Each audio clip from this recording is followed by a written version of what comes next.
à cette édition sur Esaü Télévision, le sommaire. Le groupe parlementaire Union progressiste a fait certaines mises au point par rapport aux dernières allégations des responsables du parti Les Démocrates lors d'une conférence de presse tenue jeudi 11 février 2021. Le point dans ce journal.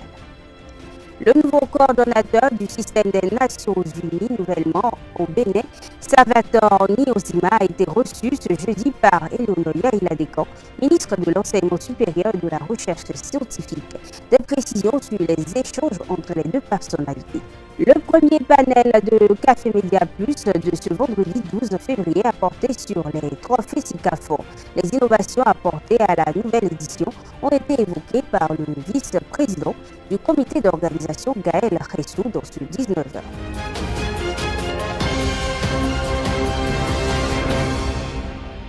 Bonsoir à toutes et à tous. Le groupe parlementaire de l'Union progressiste s'est prononcé dans l'après-midi du jeudi 11 février 2021 sur l'actualité politique nationale liée surtout à l'élection présidentielle du 11 avril prochain. Une sortie médiatique qui vise à rétablir la vérité face aux récriminations dont fait l'objet le processus électoral et la gouvernance du chef de l'État, Patrice Talon, de la part du parti Les Démocrates.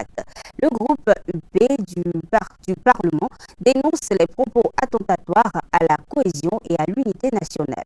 Suivons son deuxième rapporteur, le député de la 20e circonscription électorale, Augustin Aronvebla. Il est difficile à leurs militants et journalistes de se rendre aux activités de leur parti, disent-ils. Peuvent-ils citer le nom, ne serait-ce que d'un seul de leurs militants ou journalistes qui seraient empêchés d'aller à une de leurs réunions? Leur point de presse tenu hier sans accroc n'est-il pas un démenti sanglant à cette allégation gratuite et fallacieuse qui, en elle seule, vide de toute sa substance leurs propos? La réalité est que la liberté d'expression est consacrée par la loi fondamentale de notre pays. Et le gouvernement du Bénin s'emploie à la garantir tous les jours.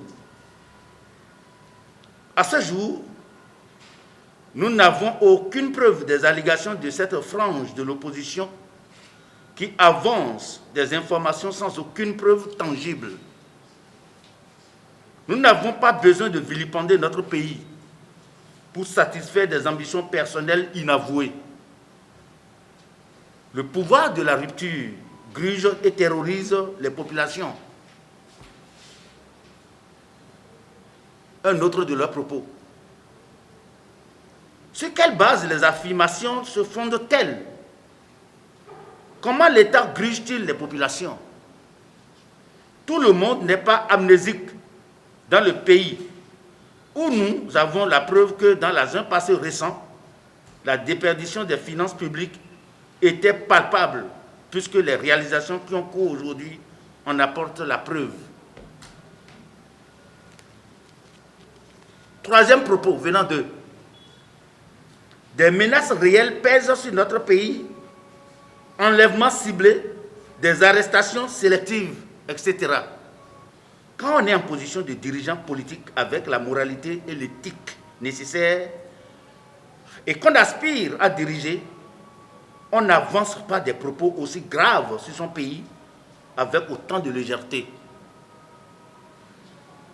On a besoin d'avoir de la retenue et disposer de la preuve de ces allégations.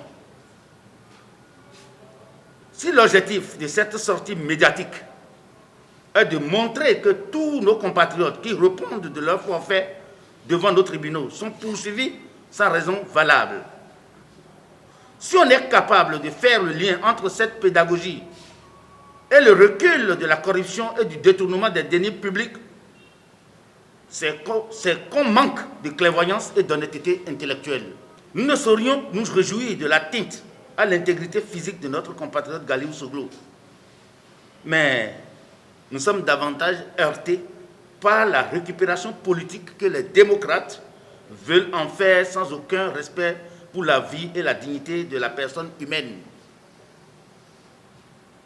Le gouvernement du Bénin ne les a pas attendus avant d'ouvrir une enquête judiciaire contraire à leurs pratiques antérieures. Nous n'en disons pas plus sur cette question.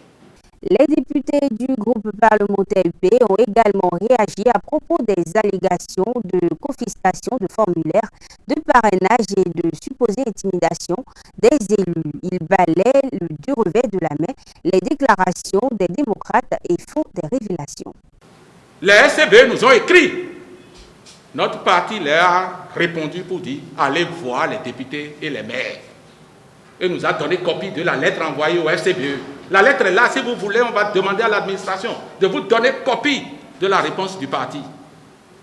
Pendant ce temps, le duo authentique des démocrates là n'a vu personne. Monsieur Djibo n'a appelé personne d'entre nous. Madame Rekia n'a appelé personne d'entre nous. Je ne veux pas dire ça, j'ai beaucoup travaillé avec elle, je ne veux pas dire qu'elle ment. Oui. Seul un de nos collègues a pu discuter avec elle, compte tenu de leur lien passé, l'honorable Sani. Le président Renvoy Bla a appelé le président Eric Honglété. Il a appelé à Tchad et Noureni pour le parrainage là.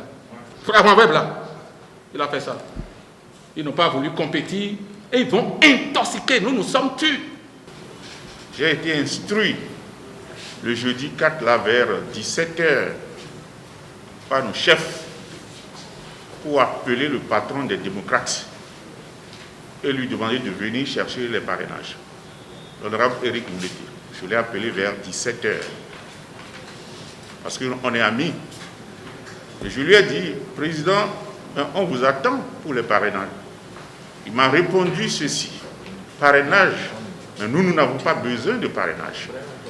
Et les élections auront lieu sans parrainage. Et j'ai rendu compte. Et le patron a dit, ah bon, ils en sont là. D'accord, si c'est ça, ok. Si d'autres vous demandent, donnez. Donc voilà ce qui s'est passé sur le parrainage. Pour dire qu'on les a attendus jusqu'à la dernière minute. Vous allez voir que c'est à quelques minutes pour qu'on prenne le départ pour aller faire le dépôt du dossier de notre candidat. On les a attendus, on ne les a pas vus. On dit que certains de nos parrains potentiels, députés ou maires, auraient été menacés de mort et d'empoisonnement par nos leaders, nos dirigeants, au cas où ils remettaient le parrainage aux candidats, aux autres candidats. Est-ce que vous voyez cela cohérent avec ce que je viens de vous dire, qu'on nous demandait de les approcher, de les appeler pour leur remettre le parrainage? Parce que nous, on n'avait pas peur d'eux. On savait que même s'ils étaient candidats, on allait les battre. Donc ça, ce n'est pas la réalité. Est-ce qu'ils ont pu citer le nom d'un seul qui aurait été menacé? Qui nous disent, nous avons fait le point avec nos collègues. Ceux qui ont été approchés, nous le savons. Ceux qui n'ont pas du tout été abordés, nous le savons aussi. Et ce que nous pouvons vous dire, c'est que leurs déclarations ne sont pas la vérité. Le président Oden a dit tout à l'heure de ne pas parler de mensonges. Mais moi, je peux le dire. Je n'ai pas eu à travailler avec Rekia. Moi, quand je l'entends, je dis, mais si c'est comme ça, elle veut commencer la politique, c'est mal parti. Les questions qui ont trait au nombre de parrainages obtenus par le candidat Taban ne devaient pas être des questions de fixation, puisque chaque parrain a la possibilité de parrainer qui il veut, en son âme et conscience, en fonction de nos de directives politiques et directives liées à sa conviction personnelle. Il n'y a pas de calcul à faire. On ne répartit pas le parrainage. Au finish, un candidat peut avoir 50, 60, 70, 100 parrainages. On ne répartit pas. On ne dit pas, toi va parrainer ici, toi va parrainer. Ce n'est pas ça qu'on fait. Alors ceux qui tiennent ces propos, ils veulent nous amener à aller au-delà de l'esprit à l'aide de la loi. En ce qui concerne la polémique autour de la fin du mandat du président de la République, le groupe parlementaire écarte l'hypothèse d'un vide juridique le 6 avril prochain au Bénin. La Constitution du 11 décembre 1990, amendée, dit expressément ceci, en son article 157.3. Les dispositions nouvelles concernant l'élection et le mandat du président de la République entrent en vigueur à l'occasion de l'élection du président de la République en 2021. Le mandat du président de la République en exercice s'achève à la date de prestation du serment du président de la République élu en 2021 à 0 heure. Ça fait le 23 mai prochain à 0 heure. Ça n'a rien à voir avec Patrice Talon, le président en exercice, mais ça a à voir avec la loi sur la base, la loi fondamentale de notre pays, sur la base de laquelle le Bénin avance. La révision intervenue en novembre l'a été selon les règles de l'art. Et c'est cette constitution qui dit que le pouvoir, le président en exercice, reste en fonction jusqu'à la prestation de serment du président élu. Et depuis 1990, vous allez voir que la date de prestation de serment n'a pas été la même. Ça s'est même passé sans que la Constitution ne l'indique comme tel. Et rien ne s'est passé. Les glissements avec le président Soglo. Des jours, vous allez voir que ce n'est pas nécessairement la même date, 6, où il y a eu prestation de serment dans le pays. Et pourquoi ça a été ainsi? C'est très bien que chacun d'entre nous revisite l'histoire politique de ce pays. Aujourd'hui, c'est le constituant dérivé qui l'a disposé comme tel. Et ça s'impose. Et ça m'étonne que nos agrégés, des professeurs, viennent dire que parce que la loi n'est pas juste, on ne va pas la respecter. Parce qu'elle est ceci, on ne va pas la respecter. Les notions basiques de droit, première, deuxième année d'université, que la loi n'a même pas besoin d'être juste avant d'être appliquée. Lorsqu'elle est prise par l'instance habilitée à la prendre, selon les règles de l'art, elle devient applicable. Et quand quelqu'un n'est pas d'accord, on s'arrange pour la changer, la loi. C'est ça. Et c'est ça qui sera appliqué. Est-ce que vous voyez? Franchement, pensez qu'un ancien président de la République, si ce n'est pas chercher à faire du désordre, à vendre la peur, peut-il se prendre sur la date constitutionnellement retenue? On peut tout dire du Bénin, mais les institutions fonctionnent. Il n'y aura pas de vide juridique. Et tous ceux qui travailleraient à commettre, à propulser le pays dans un décor, en se fixant sur le 6 avril, le pays répondra. Ce n'est pas une affaire du non-progressisme, ce n'est pas une affaire de mouvance, c'est une affaire de pays. Le pays n'acceptera pas. Au soir du 6 avril, quelqu'un se prévalant d'un titre, d'un statut d'ancien national ou international pour semer du désordre dans le pays. Ça ne se passera pas comme ça. Personne ne vendra la peur à ce pays. Dans le cadre de la présidentielle 2021, le calendrier de la Sénat indique que la liste provisoire des duos retenus pour l'élection présidentielle devrait être publiée dans la période du 10 au 15 février 2021. De sources proches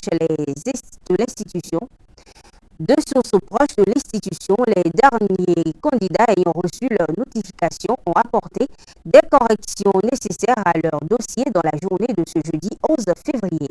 Pour rappel, la publication de la liste provisoire des candidats à la présidentielle d'avril prochain a été fixée pour ce vendredi 12 février 2021 à 18h à la Sénat. Le ministre de l'Enseignement supérieur et de la Recherche scientifique, Eleonore Iladekon, a reçu en audience ce jeudi 11 février Salvatore Niozima, coordonnateur du système des Nations Unies nouvellement nommé au Bénin. Les échanges entre les deux personnalités portaient sur la coopération entre le Bénin et les Nations Unies dans le domaine de l'enseignement supérieur et de la recherche scientifique. La dite coopération repose sur deux projets phares, notamment dans le domaine de la production des données statistiques et la construction d'un réseau numérique pour faciliter le téléenseignement.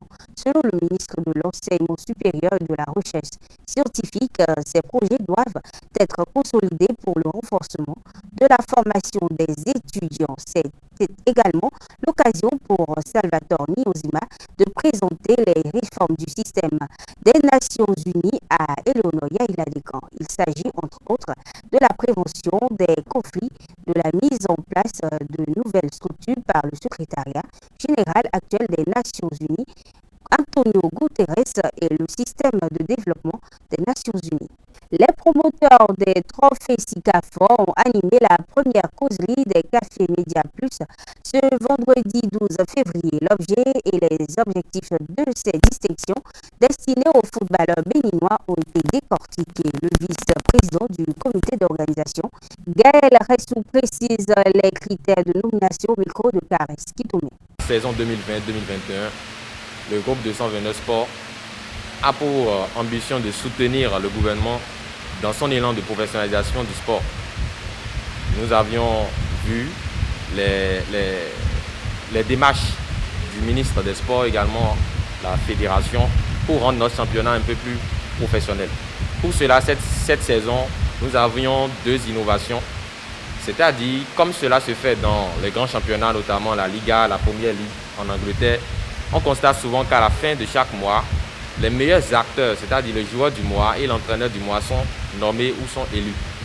Ce qui, en griffe, ne s'est jamais fait au Bénin, mais le groupe 229 Sport, à travers les trophées SICAFOR, ont pris cette résolution-là, ce défi qui est de nommer à chaque mois le joueur du mois et également l'entraîneur du mois. Mais le championnat avait son nouveau format, c'est-à-dire que les équipes sont reparties par zone. Nous avions 4 zones désormais, 2 zones avec 9 clubs et 2 autres avec 8 clubs, au bout duquel seront qualifiés pour la Super Ligue Pro les 3 meilleures équipes et les autres vont continuer avec la Ligue Pro, au bout duquel les derniers également vont pouvoir être relégués en division amateur. Pour cela, nous allons choisir le joueur du mois dans chaque zone. Cela suppose que après le 28 février, c'est-à-dire la dernière journée du mois de février, se jouera le 28 février, le dimanche 28 février. Au plus tard, le 15 mars, seront élus le joueur du mois dans chaque zone, c'est-à-dire la zone A, la zone B, la zone C, la zone D, et également l'entraîneur du mois.